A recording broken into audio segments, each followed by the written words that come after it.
Adolf Hitler का जन्म Austria में हुआ था 1879 में। वह एक साधारण परिवार में पैदा हुए थे, जहां जीवन की कठिनाइयां आम बात थी। उनका बचपन बहुत कठिन था। गरीबी और संघर्ष ने उनके जीवन को प्रभावित किया। अपने पिताजी से उनकी अनबन रहती थी। उनके पिता एक सख्त व्यक्ति थे, जो अक्सर एडोल्फ के सपनों को नकारते थे। पढ़ाई में भी मन नहीं लगता था। स्कूल में उनका प्रदर्शन औसत से भी कम था।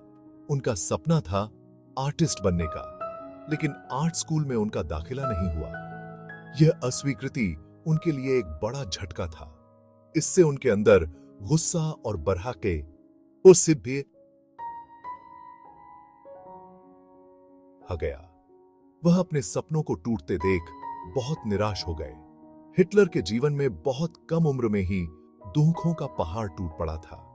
उनके जीवन में निराशा और अकेलापन बढ़ता गया। उनके कई भाई बहन बचपन में ही गुजर गए थे। यह घटनाएं उनके मन पर गहरा असर डालती थीं। उनकी मृत्यु ने उन्हें अंदर से तोड़ कर रख दिया था। वह अपने परिवार के साथ भी ठीक से नहीं रह पाते थे। वो सबसे कटते गए और अपने आप में ही खोए रहने लगे। उनका सामाजिक जीवन लगभग समाप्त हो गया था। अपनी जवानी ऐसे ही भटकते हुए बिता दी। वह अपने जीवन का उद्देश्य खोजने में असफल रहे। 1907 में हिटलर वियना चले गए।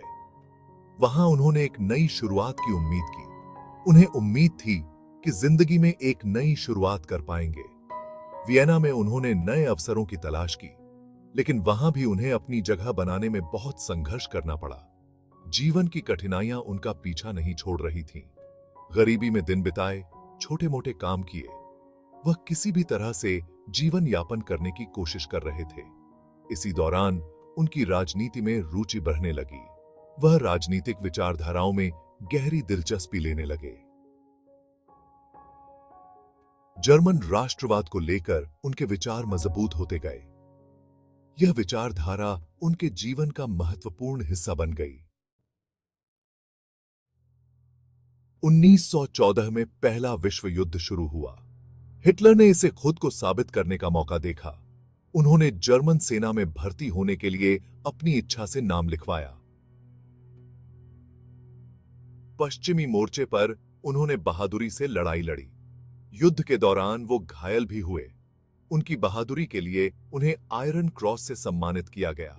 इस युद्ध का हिटलर पर बहुत गहरा प्रभाव पड़ा। उन्होंने युद्ध की भयावहता को अपनी आंखों से देखा।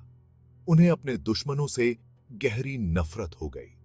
जर्मनी की हार का दोष उन्होंने यहूदियों और मार्क्सवादियों पर एमआरएच दिया। युद्ध के बाद हिटलर वापस जर्मनी लौट आए। जर्मनी की हार ने उन्हें अंदर तक तोड़ दिया था। उन्हें ऐसा लगा जैसे नेताओं ने उनकी पीठ में छुरा घोंपा है। उन्होंने जर्मनी को उसकी पुरानी शानदार स्थिति में वापस लाने की कसम खाई। 1919 में हिटलर एक छोटी सी राजनैतिक पार्टी में शामिल हो गए। यह वह समय था जब जर्मनी प्रथम विश्व युद्ध के बाद आर्थिक और सामाजिक संकटों से जूझ रहा था। इस पार्टी का नाम था जर्मन वर्कर्स पार्टी। यह पार्टी जर्मनी के मजदूर वर्ग के हितों की बात करती थी। इस पार्टी के लोग भी हिटलर की तरह ही राष्ट्रवादी और यहूदी विरोधी विचारधारा रखते थे। वे जर्मनी की समस्याओं के लिए यहूदियों को जिम्मेदार मानते थे। हिटलर बहुत जल्दी ही पार्टी में आगे बढ़ने लगे। उनकी नेतृत्व क्षमता और विचारधारा ने उन्हें पार्टी में एक महत्वपूर्ण स्थान दिलाया। वो एक जोशीले वक्ता थे और लोगों को अपनी बातों से सहमत करवा लेते थे। उनके भाषणों में एक अलग ही ऊर्जा और जोश होता था। उनकी बातें सुनकर ऐसे ही विचार रखने वाले लोग उनकी तरफ खींचे चले आते थे। उनके समर्थकों की संख्या दिन ब दिन बढ़ती जा रही थी। हिटलर के भाषणों में गुस्सा और नाराजगी साफ झलकती थी। उनके शब्दों में एक तीव्रता और आक्रोश था जो लोगों को प्रभावित करता था। युद्ध के बाद के जर्मनी में लोग जहां बहुत सी परेशानियों से जूझ रहे थे, हिटलर ने उनकी उस भावना को हवा दी। उन्होंने लोगों की निराशा और गुस्से को अपने पक्ष में इस्तेमाल किया। बहुत से जर्मन लोग वर्साई की संधि के कारण खुद को अपमानित महसूस करते थे। यह संधि जर्मनी के लिए एक बड़ा धक्का थी। वे अपनी सभी समस्याओं के लिए यहूदियों और अन्य अल्पसंख्यकों को दोषी मानते थे। यहूदियों के खिलाफ नफरत और भेदभाव बढ़ता जा रहा था। हिटलर ने उन्हें उनके गुस्से का इजहार करने के लिए एक जरिया थमा दिया। उन्होंने लोगों को एक दिशा और एक दुश्मन दिखाया। 1923 में हिटलर ने म्यूनिख में सत्ता हथियाने की कोशिश की। इस घटना को बियर हॉल पुट्स के नाम से जाना जाता है। हिटलर और उनके समर्थकों ने एक बियर हॉल पर धावा बोल दिया। उन्होंने बवेरियन सरकार को उखाड़ फेंकने की कोशिश की, लेकिन उनका यह प्रयास पूरी तरह विफल रहा। हिटलर को गिरफ्तार कर लिया गया और जेल की सजा सुनाई गई। बियर हॉल पुट्स हिटलर के करियर का एक महत्वपूर्ण मोड़ साबित हुआ। इस घटना ने उन्हें रातों रात एक जाना माना नाम बना दिया। इस घटना से उन्हें एक महत्वपूर्ण सबक भी मिला। उन्हें एहसास हुआ कि वे केवल जोर जबरदस्ती से सत्ता पर कब्जा नहीं कर सकते। उन्हें जनता का समर्थन हासिल करने की जरूरत है। जेल में रहते हुए हिटलर ने अपनी आत्मकथा लिखी। उन्होंने इसका नाम रखा मेरा संघर्ष, यानी माइन काम्फ। इस किताब में हिटलर ने अपनी राजनीतिक विचारधारा का जिक्र किया है। उन्होंने सभी जर्मनों को एकजुट करने का आह्वान किया। उन्होंने जर्मन क्षेत्र के विस्तार की वकालत की। उन्होंने यहूदी विरोधी विचारों का खुलकर समर्थन किया। जर्मनी की तमाम समस्याओं के लिए उन्होंने यहूदियों को जिम्मेदार ठहराया। माइन काम्फ एक ऐसी किताब थी जो भटकी हुई और बेतुकी बातों से भरी थी, लेकिन साथ ही ये एक खतरनाक किताब भी थी। इसने नाजी विचारधारा की नींव रखी। इसने प्रलय का मार्ग प्रशस्त किया। जेल से रिहा होने के बाद हिटलर ने नाजी पार्टी का पुनर्निर्माण किया।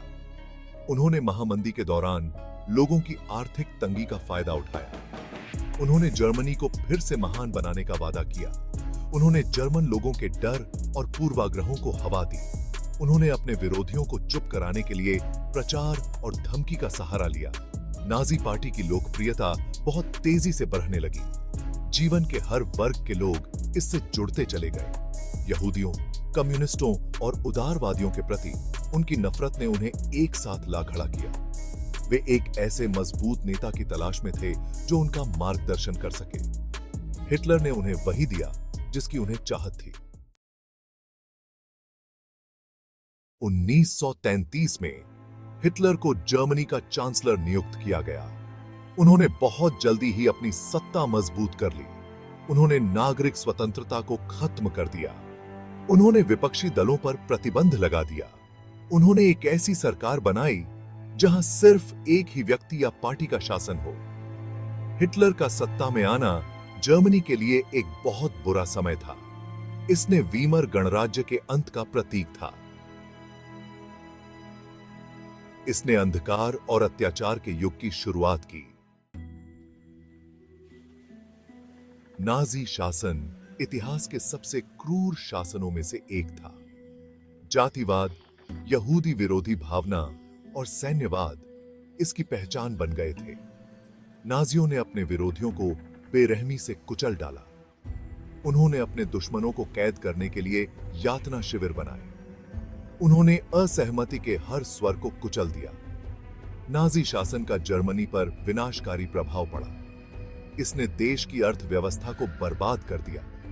इसने लाखों लोगों की मौत का कारण बना। इसने जर्मन इतिहास पर एक ऐसा दाग छोड़ा जिसे कभी मिटाया नहीं जा सकता।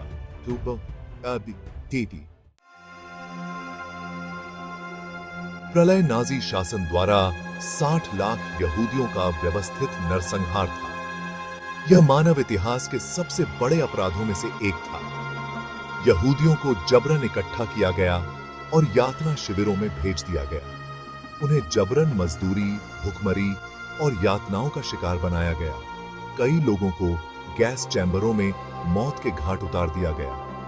प्रलय अकल्पनीय पैमाने पर किया गया एक नरसंहार था। यह मानव क्रूरता की चरम सीमा का प्रमाण था। यह असहिष्णुता और घृणा के खिलाफ लड़ने के महत्व की याद दिलाता है।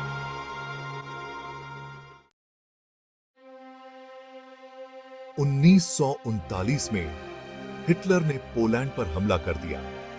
यह हमला अचानक और बेहद आक्रामक था, जिसने पूरे यूरोप को हिलाकर रख दिया। आक्रमण के इस कृत्य ने द्वितीय विश्व युद्ध की शुरुआत की। इस युद्ध ने दुनिया को एक अभूतपूर्व संकट में डाल दिया। हिटलर के नेतृत्व में नाजी जर्मनी ने यूरोप के एक बड़े हिस्से पर विजय प्राप्त कर ली। उनकी सेना ने कई देशों को अपने कब्जे में ले लिया, लेकिन जल्द ही युद्ध का रुख जर्मनी के खिलाफ हो गया। मित्र राष्ट्रों ने जर्मनी को पीछे धकेलना शुरू कर दिया। जैसे जैसे हार नजदीक आती गई, हिटलर और भी ज्यादा अलग-थलग और हकीकत से दूर होते गए।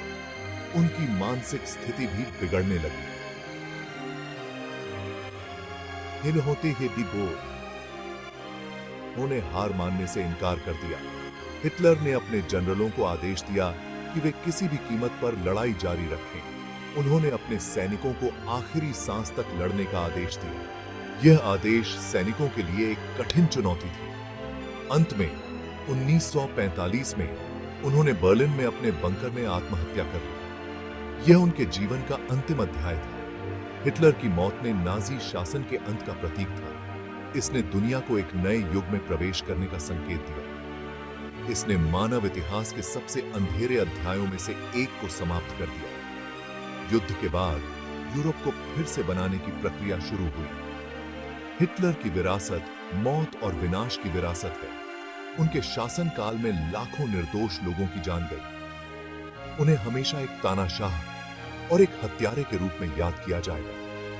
उनकी क्रूरता और अत्याचार को कभी भुलाया नहीं जा सकेगा।